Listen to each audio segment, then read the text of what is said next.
जितने महाराष्ट्र में मदरसा है वो सबका इन्वेस्टिगेशन होना चाहिए, सर्च ऑपरेशन होना चाहिए।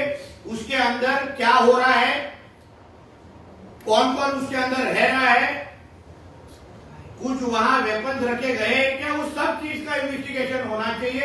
ऐसी मांग मैंने महाराष्ट्र सरकार के सीएम के पास तो की है और मैं खुद भी उसका फॉलोअप लेने वाला हूं।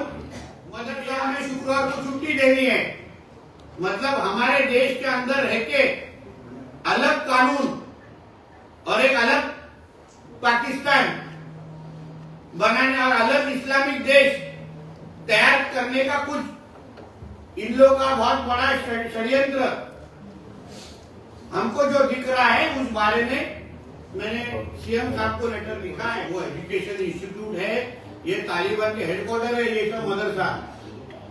इसलिए मैं बोलता हूँ हर एक मदरसा की अभी जांच होनी चाहिए, अंदर कौन रह रहा है, किस लिए वो मदरसा की जगह को इस्तेमाल किया जाता है। आप गवर्नमेंट की फंडिंग मांगते हो और उधर बैठ के टेररिस्टों को दूध पिलाते हो, ऐसा नहीं चलेगा। देश से लेकर शहर तक हर पल की खबर, शहर का सबसे तेज न्यूज नेटवर्क औरंगाबाद का।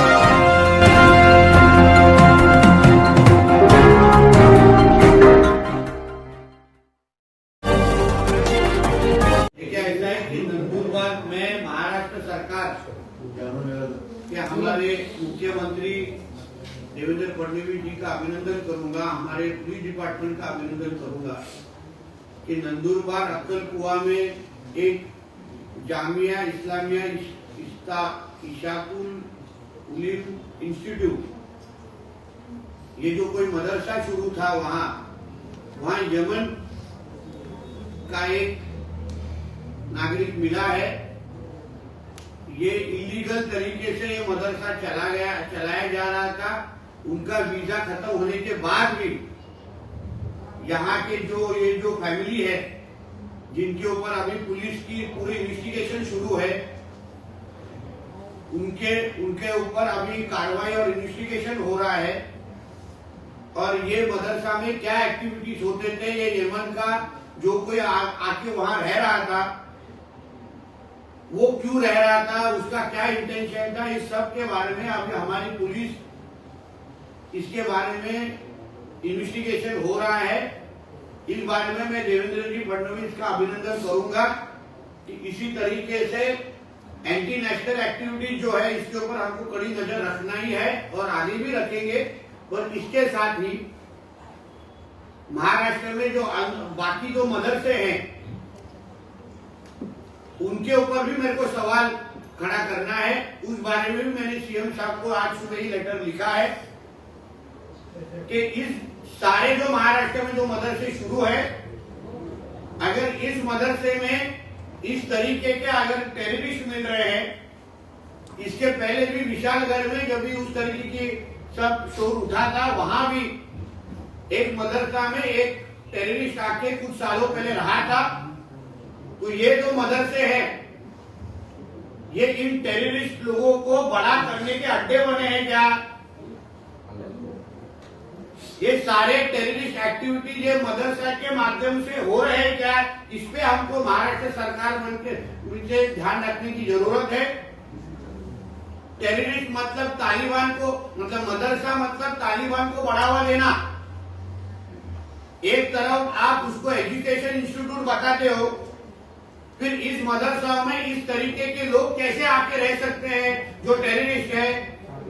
तो ये सारी चीजों के ऊपर जितने महाराष्ट्र में मदरसा है वो सबका इन्वेस्टिगेशन होना चाहिए, सर्च ऑपरेशन होना चाहिए। उसके अंदर क्या हो रहा है, कौन कौन उसके अंदर रह रहा है, कुछ वहां वेपन्स रखे गए क्या, वो सब चीज का इन्वेस्टिगेशन होना चाहिए। ऐसी मांग मैंने महाराष्ट्र सरकार के सीएम के पास तो की है और मैं खुद भी उसका फॉलोअप लेने वाला हूं, क्योंकि ये आखिर में हमारे सिक्योरिटी का सवाल है। इन मदरसों को अगर टेररिस्ट एक्टिविटीज को बढ़ावा देने के लिए अगर इस्तेमाल किया जा रहा होगा, तो ये सारे के सारे मदरसे महाराष्ट्र में खुले रहने चाहिए क्या? इस बारे में भी महाराष्ट्र सरकार बन के हमको सोचना पड़ेगा कि कोई भी आम आदमी के जिंदगी के खिलाफ अगर इस तरीके के सब एक्टिविटीज बढ़े जा रहे हैं, उसके लिए अगर मदरसा को इस्तेमाल किया जा रहा होगा तो इसके ऊपर कड़ी इन्वेस्टिगेशन होना चाहिए।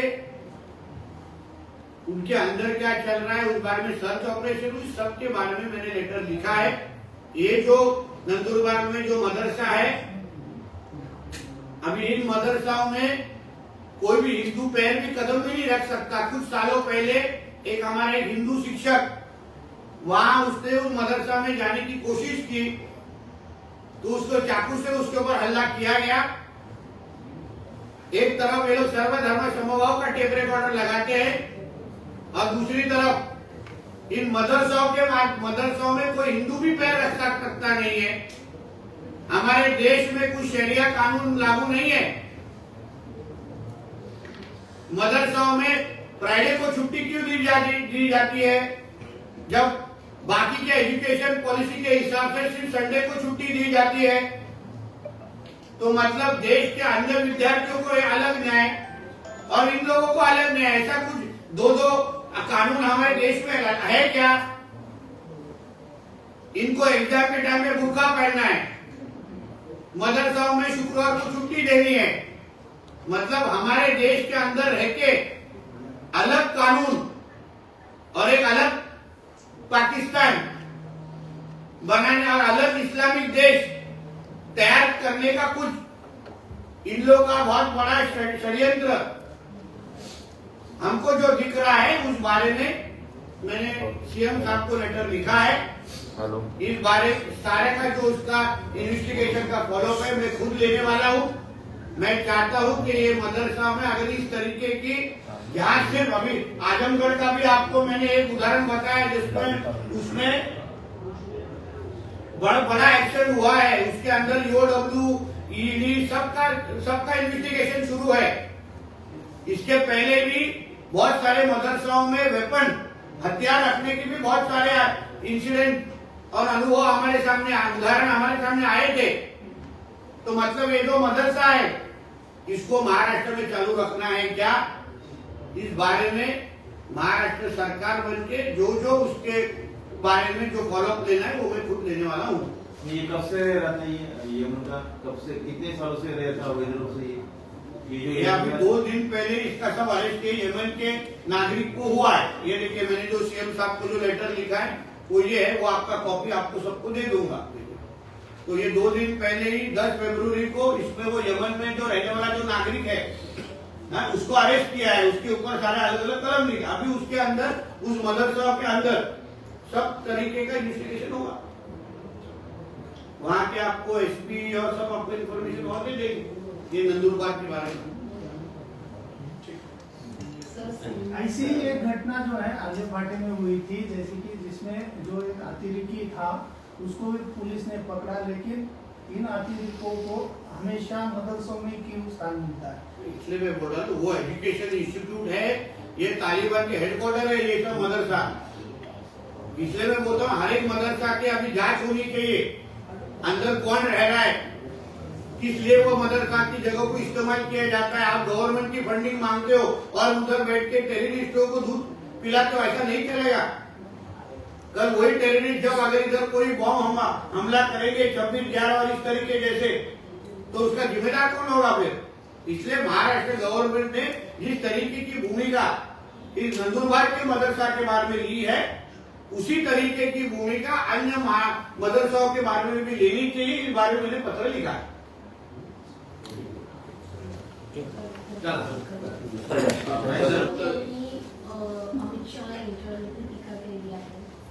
शरद पवार यांनी ज्या प्रकारे एकनाथ शिंदेला पुरस्कार दिला त्यांचं म्हणत की महाराष्ट्रद्रोही अमित शहाना हा पुरस्कार दिला।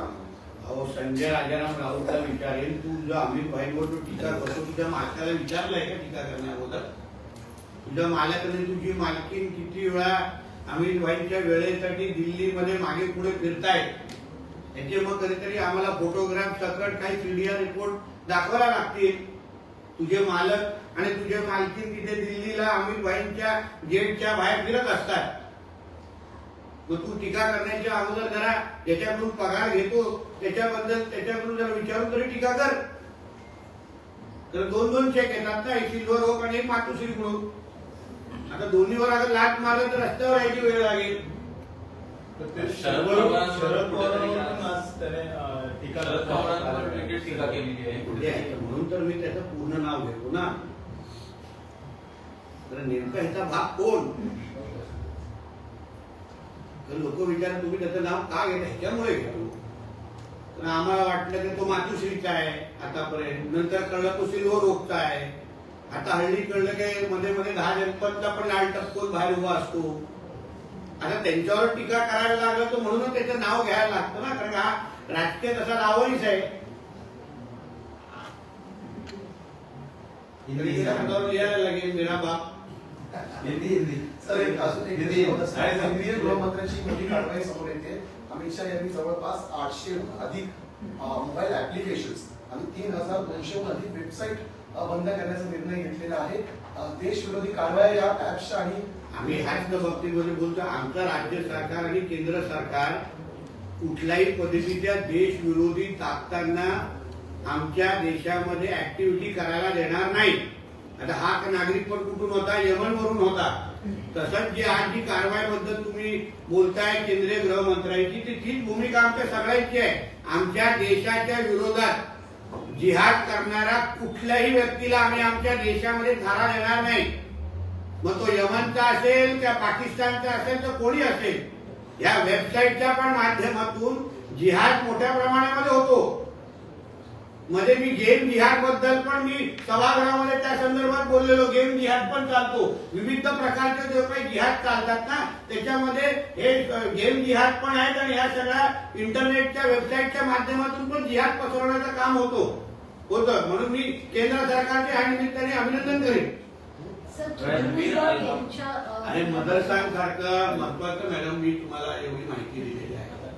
आपल्याला पण उद्या अडचण होऊ शकते. या मदरसा आणि तुमच्या आजूबाजूच्या मदरसातून कोण काय झालं तर तुम्हाला मला असं वाटतं आपण पण